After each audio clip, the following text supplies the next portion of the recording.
విశ్వక్ సేన్ ఈ జనరేషన్ లో hit flop తో ఏ మాత్రం సంబంధం లేకుండా అసలు సినిమాల రిజల్ట్ ని వెనక్కి తిరిగి చూసుకోకుండా వరుసగా సినిమాలు చేసేస్తున్నాడు. అది కూడా కంప్లీట్ డిఫరెంట్ జానర్స్ ని టచ్ చేస్తూ ఆడియన్స్ కి బోర్ కొట్టకుండా జాగ్రత్త పడుతున్నాడు. విశ్వక్ నెక్స్ట్ రవితేజగా మారిపోయారా?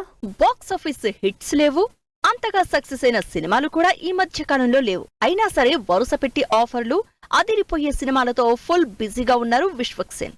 విశ్వక్ స్పీడ్ సినిమాల సెలెక్షన్ చూస్తుంటే టాలీవుడ్ కి మరో రవితేజ దొరికాడంటూ టాక్ నడుస్తోంది. లేటెస్ట్ గా విశ్వక్ నటించిన లైలా సినిమా నుంచి టీజర్ రిలీజ్ అయింది. టీజర్ చూసిన టాలీవుడ్ ఒక్కసారిగా షాక్ అయింది. విశ్వక్ యాక్టింగ్ స్కిల్స్ కి ఇంప్రెస్ అయింది. లైలా సినిమాలో విశ్వక్ మేకప్ ఆర్టిస్ట్ గా ఇంట్రెస్టింగ్ రోల్ చేయడంతో పాటు లేడీ గెటప్ లో అదరగొట్టాడు అంటూ టాక్ నడుస్తోంది. విశ్వక్ సినిమా అంటే ఏజ్ తో పని లేకుండా, జానర్ తో సంబంధం లేకుండా ఆడియన్స్ చూస్తారు. దాంతో ప్రీ రిలీజ్ బిజినెస్ జరిగిపోతుంది.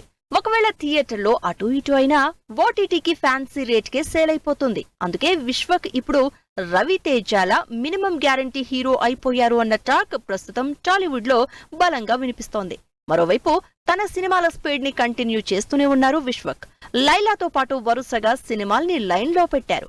4 నెలల క్రితం శ్రీధర్ గంటా అనే కొత్త డైరెక్టర్ ని పరిచయం చేస్తూ సీరియస్ పవర్ఫుల్ పోలీస్ ఆఫీసర్ రోల్లో తన 13వ సినిమా అనౌన్స్ చేశారు విశ్వక్. డిఫరెంట్ జానర్స్ చేస్తున్న విశ్వక్ తన 14వ సినిమాని హిలీరియస్ కామెడీతో టాలీవుడ్ కామెడీకి కొత్త ట్రాక్ వేసిన అనుదీప్ డైరెక్షన్ లో సినిమా అనౌన్స్ చేశారు.